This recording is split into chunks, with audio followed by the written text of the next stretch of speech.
Well, joining us now is Sir Lawrence Friedman, a Professor of War Studies from King's College in London. Thanks for joining us this evening. Now, this is a huge amount of weaponry that's soon heading Ukraine's way. Will it now have the firepower to win this war? Potentially, yes. I mean, this is an artillery war now. That's the basis of the Russian offensive in the east around Donbass. And the Russians are using it quite effectively. They don't quite have the land forces to follow it up, but it takes a toll.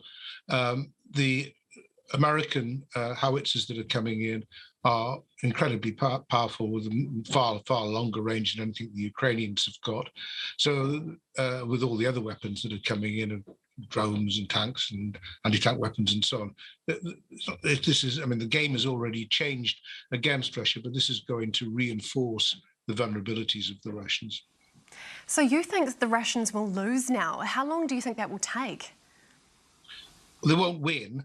That is, to be clear for some time, that they can't win in terms of their original objectives. They will be pushed back. How far they'll be pushed back remains an issue. My guess is that it'll be a few weeks before the Ukrainians are in a position to mount a counter-offensive of their own. And in the meantime, they've got to cope with quite a strong push by Russian forces. And then we'll see over the summer whether that makes a big difference. But NATO leaders have been warning that this could go on for some time yet. Is there a risk that Putin will just feel so threatened that he'll pull the nuclear option? It's possible, but unlikely, because as with a lot of the things that are being spoken about things that Putin may or may not do, it doesn't actually gain him anything in terms of the battle. It doesn't provide a lasting strategic advantage. And obviously, if you're using nuclear weapons, it jeopardizes the security of Russia along with everybody else. So I think they've kept the nuclear threat for a very specific issue, which is to